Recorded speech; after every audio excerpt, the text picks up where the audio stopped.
Bonjour à tous et à toutes. Bienvenue sur ma chaîne Compétences IT, la chaîne qui te résume en quelques minutes les compétences informatiques les plus demandées sur le marché de l'emploi. Pour cela, que tu sois étudiant, technicien, ingénieur ou responsable dans le domaine de systèmes et réseaux informatiques, cette chaîne est faite pour toi et te permettra d'acquérir de nouvelles compétences pour bâtir une meilleure carrière professionnelle. Si c'est la première fois que tu suis l'une de mes vidéos, je te souhaite la bienvenue. Mon nom c'est Landry Aronsou et je suis ingénieur en informatique et certifié CCNA Cisco, MCSA Microsoft et Linux LPI 1 et 2. Cette nouvelle semaine, nous allons aborder la sécurité sous Windows 10 sous l'angle du chiffrement des données. Sécuriser son infrastructure système est une tâche indispensable pour tout administrateur de ce domaine. C'est pour cela que je te propose une nouvelle série de 3 vidéos sur le chiffrement des données sous Windows 10. La première vidéo que tu vas suivre dans quelques secondes ce lundi aura pour objectif de poser les bases. Nous verrons ensemble qu'est-ce qu'un chiffrement et quelles sont les technologies de chiffrement disponibles sous Windows 10. À la fin de cette vidéo, tu feras une différence très claire entre BitLocker et EFS, ce qui te permettra de choisir la technologie adéquate pour le chiffrement de tes données en entreprise. La deuxième vidéo qui sera publiée le mercredi sera consacrée à la configuration de la technologie BitLocker sous Windows 10. Nous verrons pas à pas au cours de cette vidéo comment chiffrer toute une partition de stockage de données, toujours dans le but de mieux sécuriser les informations de ton entreprise.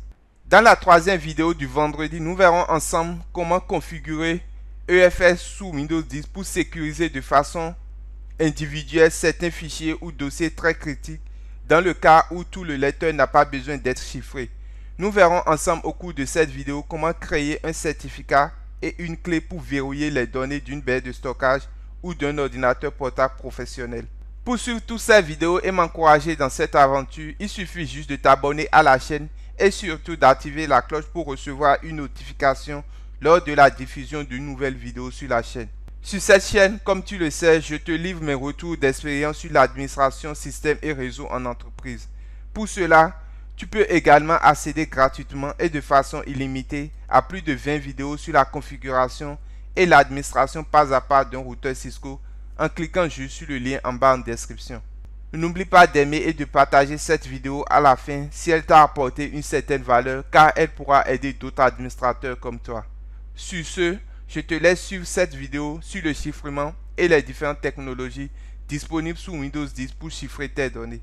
Dans cette vidéo, nous allons parler du chiffrement et de certaines technologies de chiffrement disponibles dans Windows 10. Le chiffrement signifie fondamentalement encoder les données de manière à ce qu'elles soient inutilisables jusqu'au déchiffrement. Et une fois que les données sont déchiffrées, elles redeviennent identiques à ce qu'elles étaient avant le chiffrement. Le chiffrement peut renforcer notre sécurité dans deux situations différentes. C'est par exemple lorsque les données quittent notre ordinateur et traversent un réseau, nous aimerions très souvent que ces données soient chiffrées. Et la deuxième concerne les données inactives. Même lorsque les fichiers sont simplement stockés sur notre ordinateur, nous pouvons souhaiter qu'ils soient chiffrés. Cela nous protège contre les curieux qui accèdent au réseau. C'est également une très bonne protection en cas de vol de notre ordinateur. Évoquons dans un premier temps les données en mouvement. L'une des technologies bien connues pour chiffrer les données en mouvement s'appelle IPsec, qui signifie Internet Protocol Security. Cela fonctionne mieux pour le trafic réseau interne. Il n'est pas couramment utilisé sur les connexions d'un réseau public tel que Internet. En ce qui concerne le chiffrement des sites web publics, généralement beaucoup d'administrations ont recours au protocole SSL pour Secure Socket Layer. Nous devons faire pour que les sites web publics fournissent le certificat SSL et que notre navigateur web le détecte automatiquement.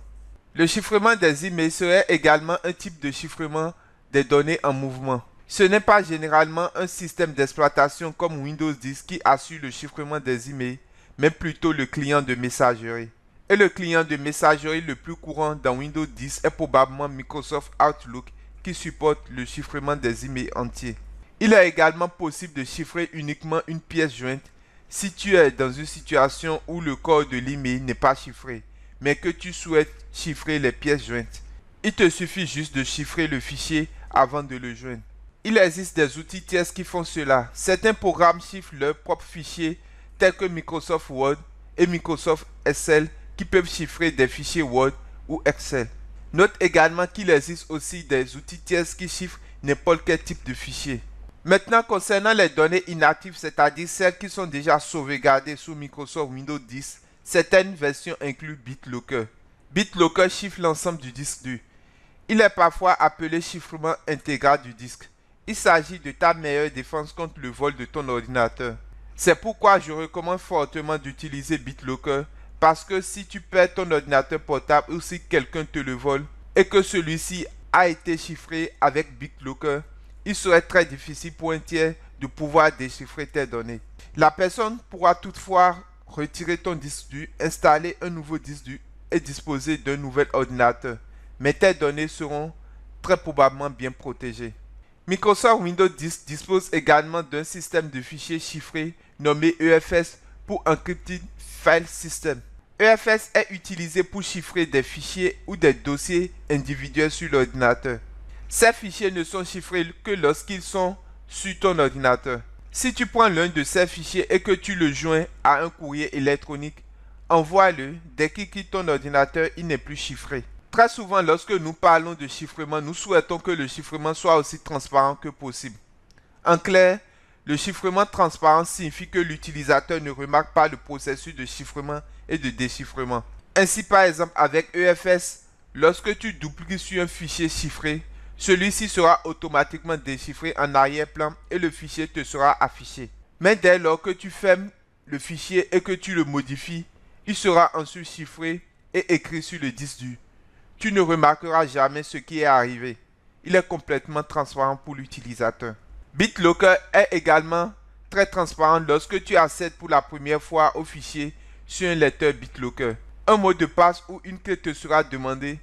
Une fois que tu auras fourni cette clé, le lecteur sera alors déverrouillé et tu pourras ouvrir et fermer les fichiers normalement. Le chiffrement se produira de manière transparente pour toi, mais tu devras fournir ce mot de passe ou cette clé lorsque tu accèdes en premier au fichier.